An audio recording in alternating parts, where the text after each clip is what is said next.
The council chamber of the Ethel Guardian Ascendancy was not merely a room. It was a testament to a billion years of stellar dominance, a cavernous hollow carved from the living obsidian of a dead moon, suspended in the gravitational null zone of the Ethelgard prime system.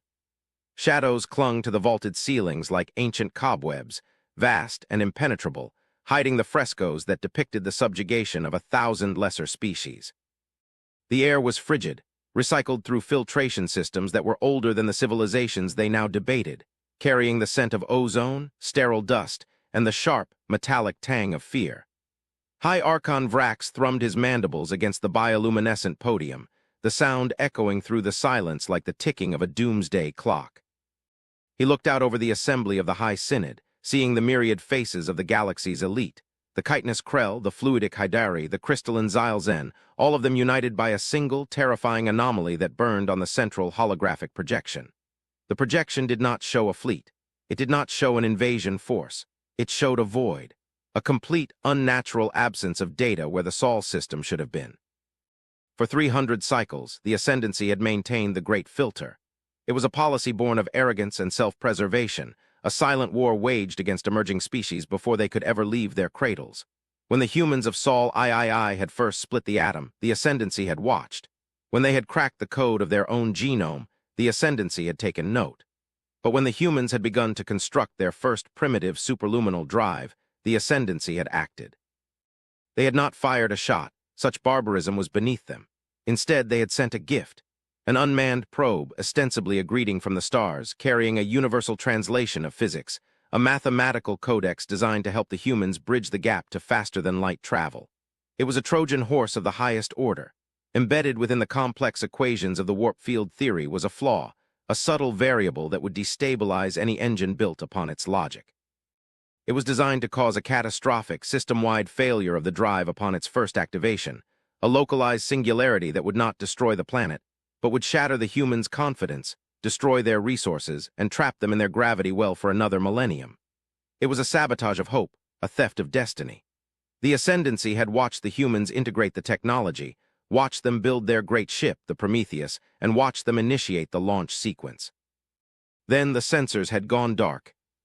Not the sensors on the ship, the sensors of the Ascendancy monitoring grid surrounding the Sol sector. The data stream had simply ceased. For 50 cycles there had been nothing, no distress signal, no explosion, no debris, just silence. The High Synod had assumed the sabotage had been more effective than anticipated, perhaps wiping out the system entirely, or perhaps the humans, in their shame and failure, had retreated into a technological dark age. They had patted themselves on their backs, congratulated the Science Directorate on another successful containment, and turned their eyes to other matters. But the silence had grown heavy. It had grown dense. And now the silence was moving. "The readings are impossible," Subminister Kale whispered, his voice trembling as he manipulated the data stream with a wave of his slender, multi-jointed hand. He was a creature of logic, a Xylzen whose body was composed of resonant crystal, usually vibrating with the calm hum of calculation. Now he was discordant, jagged. "The gravitational distortion approaching our border is not consistent with warp travel. It is not consistent with hyperspace lanes. It is not consistent with any form of propulsion known to the archives." High Archon Vrax leaned forward, his compound eyes narrowing. "Explain, Subminister. If it is not propulsion, what is it? A natural phenomenon? A wandering black hole?" "It is displacement," Kale replied, the crystals on his shoulders grinding together in agitation. "Massive, controlled displacement. Space is not being folded or pierced. It is being ignored. The object is existing in coordinates A and B simultaneously, and then deciding to only exist in B. It is a quantum superposition on a macrostructural scale. And it is decelerating. It will breach the containment perimeter of the High Council within the hour." A murmur of disbelief rippled through the chamber. The idea was ludicrous. To phase shift a starship required energy output equivalent to a supernova. To do so continuously as a method of travel suggested a mastery of the zero-point energy field that the Ascendancy had theorized but never achieved. The Ascendancy's power relied on the singularity cores, captured micro-black holes that they harvested and contained. It was the pinnacle of technology, the best tech in the galaxy, or so they had believed. "Shields up," Vrax commanded, his voice booming to mask the sudden chill in his blood. "Alert the Grand Fleet. If this is an intruder, they will find the might of the Ascendancy waiting and send a transmission. Standard greeting protocols, followed by the article of submission. The chamber lights dimmed as the holographic display shifted. The void on the screen expanded, consuming the star charts. Then reality tore open. It was not the swirling vortex of a wormhole, nor the streak of warp entry. It was a sudden, violent assertion of matter where there had been none. One moment empty space, the next a vessel of terrifying proportions hung in the void above the obsidian moon. It was ugly. That was the first thought that struck Vrax. It lacked the elegant curves and organic lines of Ascendancy ships. It was a block of gray, scarred metal, a brutalist monument to function over form. It looked like a mountain that had been ripped from a planet's crust, encased in armor and hurled into the heavens. There were no visible engines, no exhaust ports, just a hum that vibrated through the vacuum, resonating against the hull of the Council's spire itself. Scanning, Kale's voice was barely audible. "High Archon, the energy signature it matches." "Matches what?" Vrax snapped. "The sabotage," Kale said, turning to face the High Synod, his crystalline face reflecting the dread of 1,000 worlds. "The core frequency of that ship. It is built upon the mathematics of the flaw we sent them, but it is inverted. They didn't fix the error, Vrax, they weaponized it." Before the High Archon could respond, the communications grid was overridden. There was no static, no handshake protocol. The main screen flickered and a face appeared. It was a human face. Vrax recognized the species from the surveillance archives of Sol III, but this human looked different. He was older, his skin weathered, his eyes dark and deep, holding a calmness that was unnerving. He wore a uniform of dark charcoal, unadorned by medals or ribbons, save for a single patch on his shoulder. A bird rising from flames, gripping a broken chain. "I am Admiral Stukov of the United Terran Coalition," the human said. His voice was deep, translated instantly by the universal software, but the tone needed no translation. It was the tone of a parent speaking to a child who had been caught playing with matches. "We received your gift 50 years ago. We are here to return the packaging." Vrax rose to his full height, unfurling his ceremonial cape to project authority he did not feel. "You violate the sovereign space of the Ethel Guardian Ascendancy. Identify your intent, human, and explain how a primitive species managed to leave its gravity well when our calculations predicted your stagnation." Stukov did not blink. He did not seem impressed by the display of the Council, the rows of alien dignitaries, or the threat of the fleet gathering outside. He looked bored, or perhaps disappointed. "Calculations," Stukov repeated, tasting the word. "Yes, we spent a decade looking at your math. It was beautiful work, really.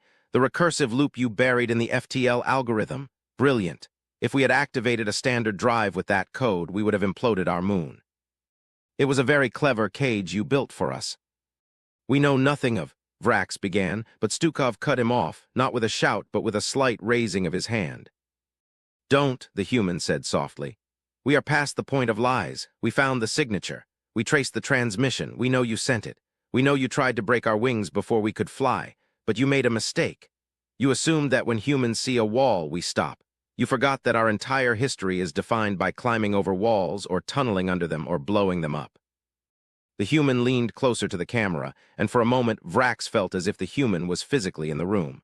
"You gave us a math designed to collapse space. You wanted to create a gravity well to trap us. We looked at it and asked, if this math can create a well deep enough to trap a planet, what happens if we reverse the polarity? We didn't build a warp drive, Archon. We built a displacement engine based on your sabotage. You gave us the lock, so we took it apart and built a master key." The silence in the council chamber was absolute. The science ministers were frantically checking their data pads, running simulations, their faces paling as they realized the truth. The Ascendancy used gravity manipulation to travel, pushing and pulling against the fabric of space. The humans had figured out how to negate the fabric entirely. "Why are you here?" Vrax asked, his voice lower, stripping away the bluster. "If you possess such power, have you come for revenge, to destroy the architects of your attempted imprisonment?" Stukov shook his head. "If we wanted you dead, we would have simply displaced your sun a few million kilometers to the left. We are not here for war. We are here because we owe you. Your sabotage forced us to abandon conventional physics. It forced us to look deeper into the substrata of reality.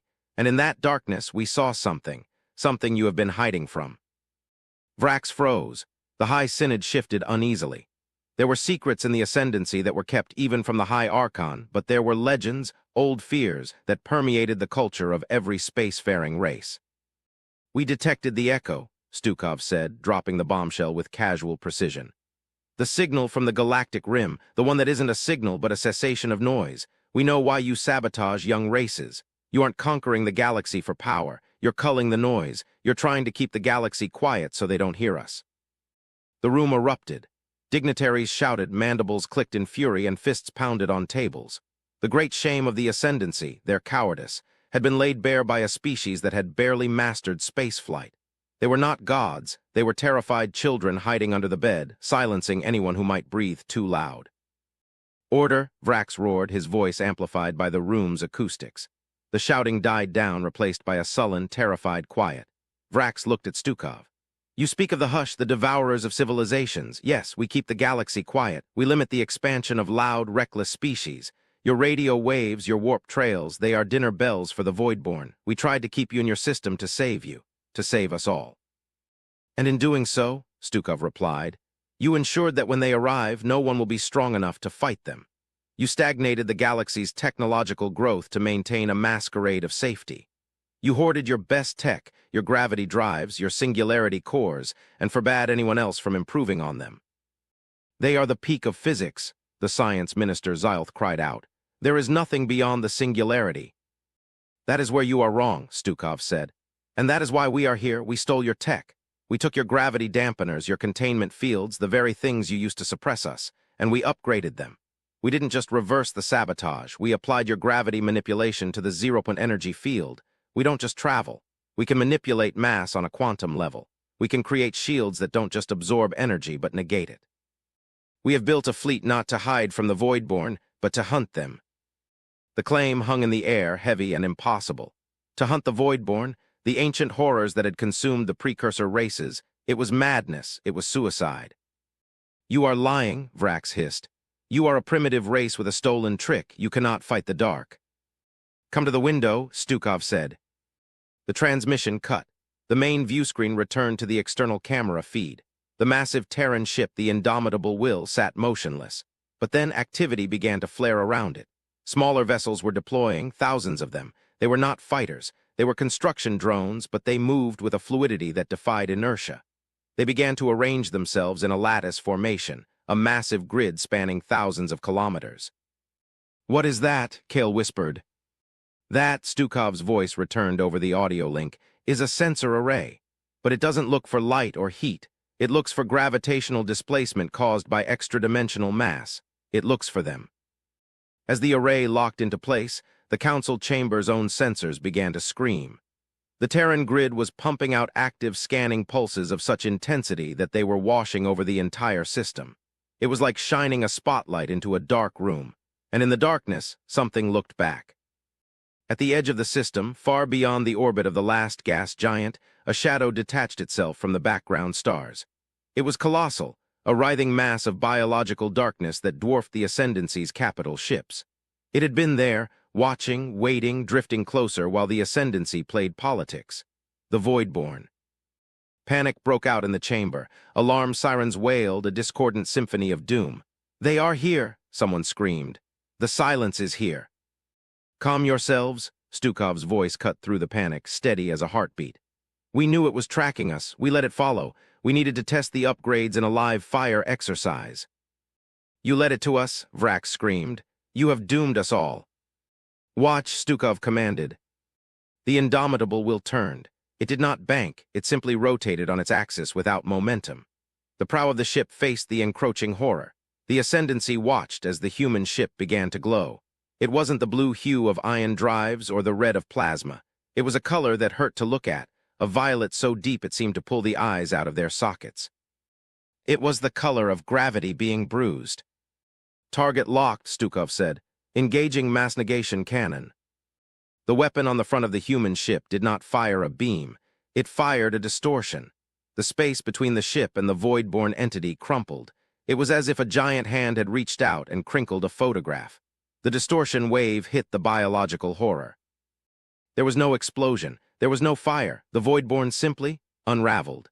Its matter, bound together by dark energy and exotic physics, was subjected to the inverted equation the Ascendancy had sent to Earth. The sabotage that was meant to tear a ship apart was now being applied to a creature the size of a moon. The monster shrieked, a psychic scream that was felt by every telepath in the Council, and then it dissolved. It was stripped atom by atom, its mass negated, its energy returned to the vacuum. In 10 seconds, the threat that had terrified the galaxy for 1,000,000 years was gone. The council chamber was silent. The sirens had been cut. The heavy breathing of the delegates was the only sound. Stukov reappeared on the screen. He looked tired. He took a sip from a small cup, his hand steady. "That was a scout," he said.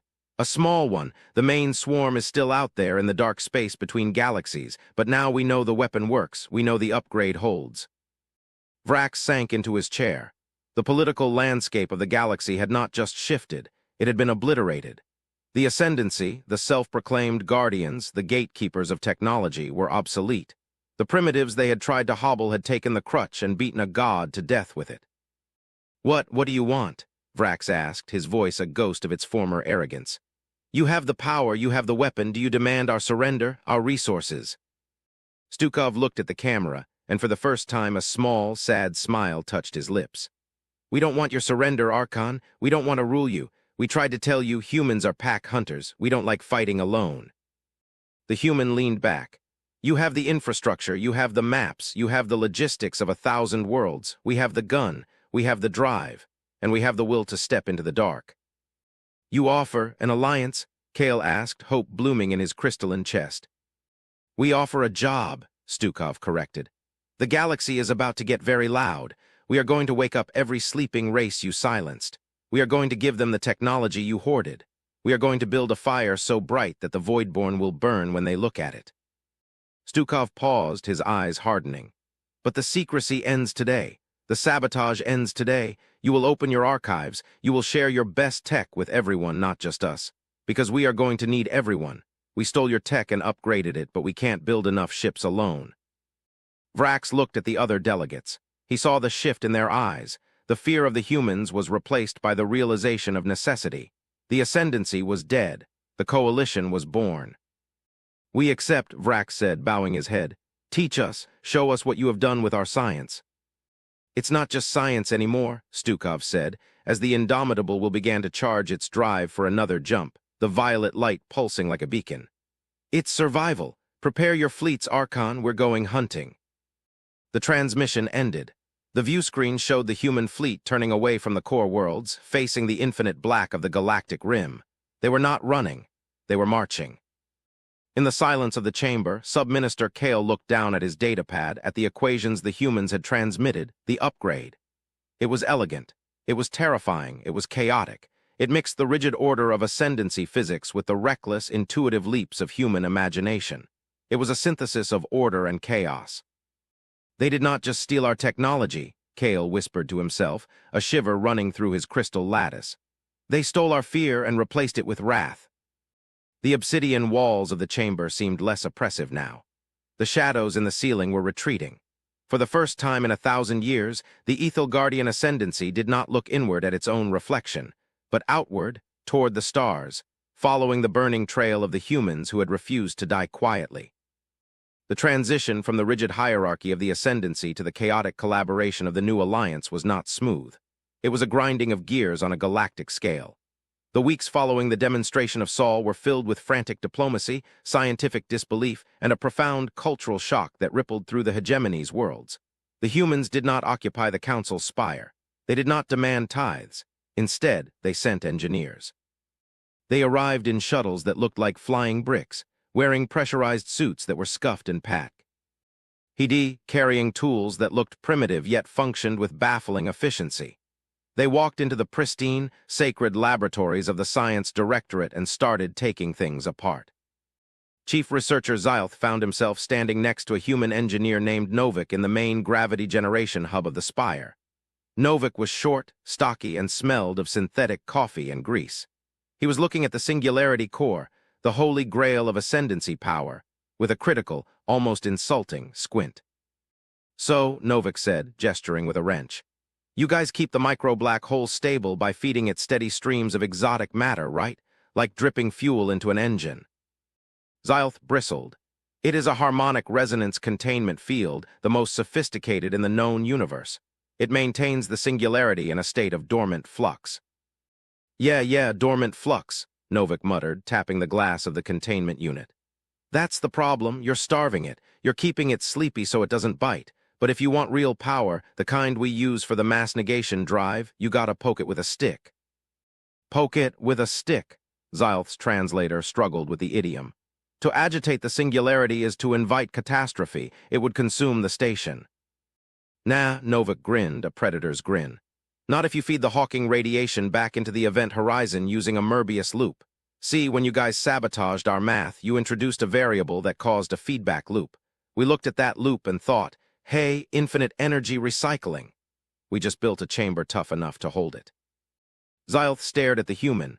They had taken a death sentence, a mathematical trap designed to create a runaway reaction, and simply built a stronger box to hold the explosion, then harnessed the explosion to drive their ships.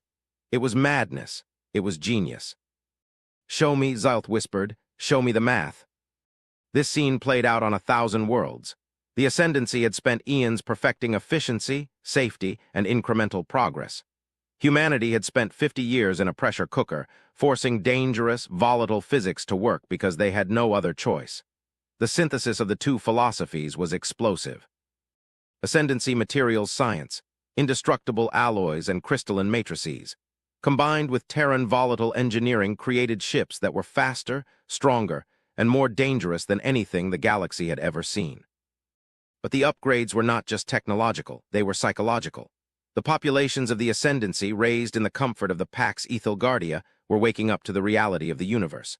The humans didn't hide the footage of the Voidborn. They broadcast it. They showed the monsters. They showed the darkness. And then they showed the indomitable will crushing the darkness. They replaced the paralyzing fear of the unknown with the terrifying but empowering responsibility of the fight. High Archon Vrax found himself in a position he had never anticipated, a student. He sat in the war room of the Indomitable Will, a guest of Admiral Stukov. The room was dark, lit only by the tactical hollows. The atmosphere was different here. On the Council spire, the air was heavy with protocol and deception. Here, the air was electric with purpose. We have tracked the Voidborn migration patterns, Stukov was saying, pointing to a cluster of red nebulas on the map. They move like locusts. They strip a sector of energy, then move on. They avoid high-gravity wells, which is why your strategy of hiding in gravity-dense systems worked for a while. But they are adapting. They are building biological dampeners. So our hiding spots are becoming tombs, Vrax noted grimly. Exactly, Stukov said. Which is why we stop hiding. We are going to establish a perimeter here in the nebula. We will use the gas clouds to mask the thermal signature of the fleet, but we will leave the gravity drives running hot. We will lure them in. A trap, Vrax said, using ourselves as bait. We are the only bait they can't swallow, Stukov replied. He looked at Vrax. Your people have good shields, Archon, better than ours. We need you to be the anvil. We will be the hammer. It was a simple metaphor, but it resonated. The Ascendancy had always been defensive, focused on endurance. Humanity was offensive, focused on force application. Combined, they formed a complete weapon. The day of the battle arrived 3 months later. The combined fleet was a sight that defied history. The sleek, golden crescents of the Ethelgardian warships flew in formation with the blocky, scarred ironclads of the Terran coalition. They numbered in the tens of thousands. The silence that the Ascendancy had enforced was broken by the roar of 1 billion terawatts of energy priming for war. They waited in the nebula. The sensors, upgraded with Terran sabotage-derived algorithms, picked up the enemy long before they arrived. The Voidborn D. It had not come out of hyperspace. They bled into reality, staining the stars behind them. They were massive biomechanical leviathans, some the size of continents, surrounded by swarms of smaller predatory craft. They moved with a hunger that was palpable. Hold fire, Stukov's voice rang out across the comms, heard by every captain in the fleet. Let them get close. Let them think we are asleep. Vrax stood on the bridge of his flagship, the Eternal Vigilance. His heart pounded against his ribs. This went against every instinct of his species. You did not let the predator get close. You ran, you hid. But he looked at the sensor feed of the Terran ship nearby. Its weapons were cold. Its shields were down. It was playing dead. Wait for it, Stukov murmured. The void-born swarm entered the nebula. The gas swirled around their massive bodies. They reached out with tendrils of dark energy, tasting the prey. They sensed the gravity drives. They surged forward. Now, Stukov roared, "Ignite!" The trap was sprung, but it wasn't weapons fire. The Terran ships simultaneously activated their sabotage drives. They didn't jump. They didn't move. They simply inverted the local gravity field. The nebula condensed. The gas, the dust, the debris, all of it was instantly pulled inward with the force of a collapsing star. The Voidborn, adapted for the vacuum, were suddenly crushed by a localized, artificial gravity well of immense pressure. It was the original trap the aliens had sent to Earth, the planet-killer math, but magnified by 10,000 ships and focused outward. The Voidborn fleet crumpled. Their biological hulls shattered under the pressure. And as they struggled against the crushing weight, the Ascendancy ships opened fire. Their golden beams, usually precise and surgical, were now fired in continuous, devastating barrages, powered by the unstable singularity cores the humans had helped them unlock. It was a slaughter. The ancient enemy, the cosmic horror that had dictated the politics of the galaxy for 1,000,000 years, was broken against the shield of the Alliance. When the dust settled, the nebula was glowing with the remnants of the battle. Debris fields spanned light years, but the fleet remained, battered, scarred, but unbroken. Vrax contacted Stukov. The screen flickered to life. The human admiral was bleeding from a cut on his forehead, and the bridge behind him was a chaotic mess of sparks and smoke, but he was grinning. A wild, fierce grin.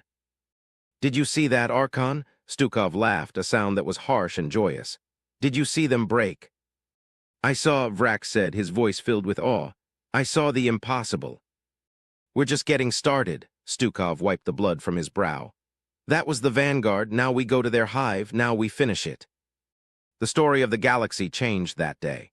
It was no longer a story of silence, of hiding in the dark, of suppressing the young to save the old. It became a story of noise.